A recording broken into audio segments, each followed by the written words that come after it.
Hey guys, this is Kyle Newton again. Time for part 3 of my JMO previews for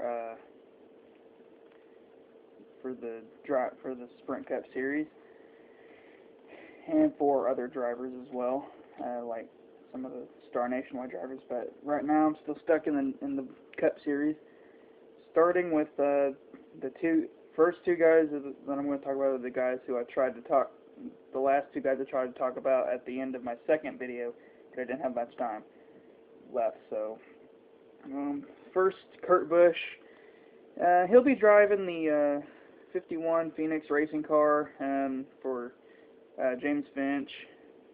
Not really any contract involved. They just shook hands and went about their made a deal for Kurt to drive. So I see this being a one-year deal. Maybe Kurt will show that he will be ready to drive for a good team again, and somebody else will try to pick him up. I don't see him staying in the 51, but for just this season maybe. Some people speculate that he might leave the car midway through the season, but I highly doubt that'll happen. He will also drive the number 54 Monster Energy Toyota with Kyle Busch at Kyle Busch Motorsports in the Nationwide Series, driving all the races that Kyle doesn't drive in that car. So we will see Kurt in a whole lot of Nationwide Series races, more so than we will see Kyle Busch. So that'll be exciting for them. Busch Brothers team. Eric Almirola will be in the 43 car this year. I don't know why they put him in there. He ain't no good. He ain't going to win any races, so why bother with Eric Almirola? David Reagan will be in the 34 car.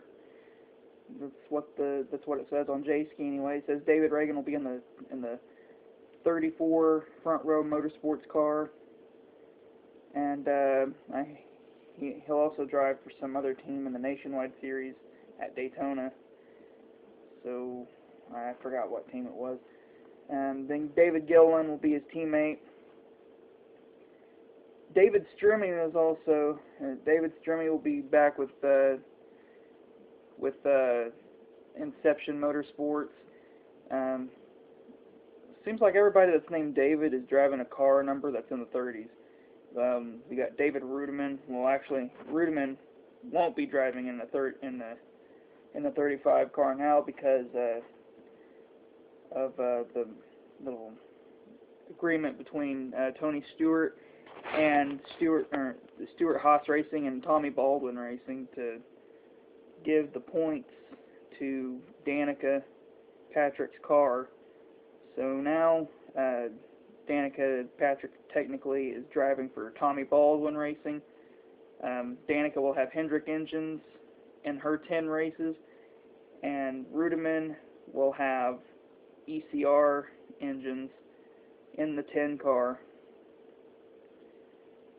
in his 20-something races that he's going to run.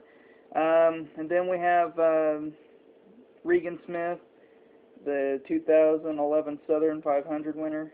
I see him winning more races in the future. He's pretty good driver, underrated, but I don't know. I'm not sure if we'll see him winning any races this season. But maybe in the near future, maybe in the future season. Dave Blaney, he'll be back with Tommy Baldwin as well. I don't see him doing much. Mostly we'll see him thrive on the plate track, so that'll be it. Bobby Labonte, he ran pretty good in a few races last year in the number 47 car, so I expect him to do okay. Landon Castle is supposed to drive the 3rd Front Row Motorsports car at Daytona, so expect to see him there. I don't know if he'll make the race or not, but that's just depending on if he makes the race. So Casey Mears, He'll be driving the number 13 Geico Ford full-time. I don't like Casey Mears. Casey Mears ain't that good. Germain Racing is the team that Germain still owns that car. I don't see anything special happening from Casey Mears this year either. So Michael McDowell will drive the number 98 car as a merger between Whitney Motorsports and HP Racing, or whatever the heck it's called now. But he'll be driving the number 98 Ford for that team. I'm not sure if it's going to be starting parks or what, but Michael's going to be getting his kicks in the Nationwide Series, driving for Joe Gibbs Racing in the 18 car. So yeah, I'd expect more from Michael McDowell on the Nationwide side than the Cup side. The 33 RCR car will be driven by Elliott Sadler, sponsored by Kroger and General Mills, and the Daytona 500. And then the next 4 races will be driven by Brendan Gaughan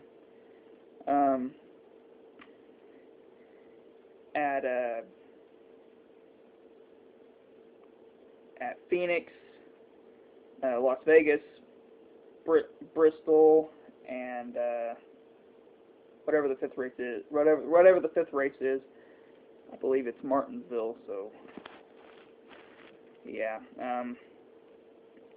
I expect Sadler to be decent in the Daytona 500. He may even win it. I don't know.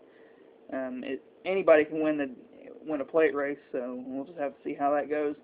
My pick for the Daytona 500, though, is still Jeff Burton. JMO, just my opinion.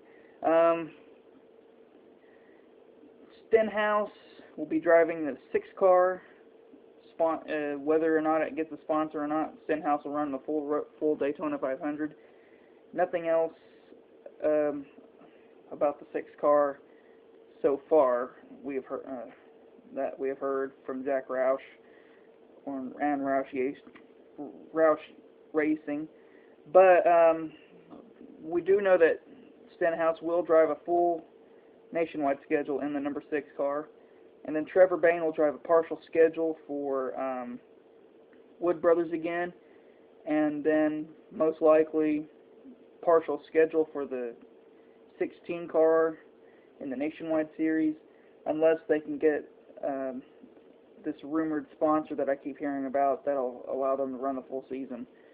So yeah, it's not looking too good for Roush Racing right now as far as sponsorship goes. Matt Kenseth don't even have a sponsor for most of the races right now. He needs a sponsor. Matt's a great driver, champion.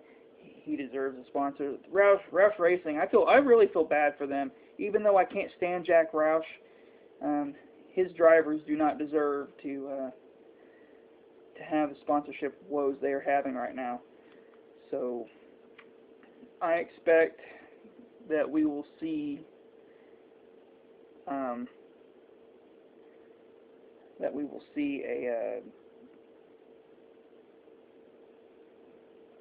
well, we do know that Jack Roush will have will try to expand back to 4 cars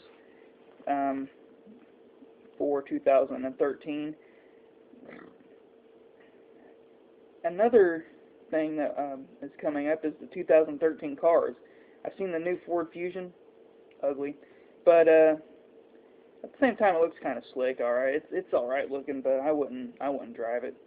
And then the Chevy is rumored to be Impala, or not Impala. It's rumored to be dropping the Impala as the team car, and it's rumored to be the Malibu. Nothing official yet. And then hearing that Toyota and Dodge will retain the Charger and the Camry.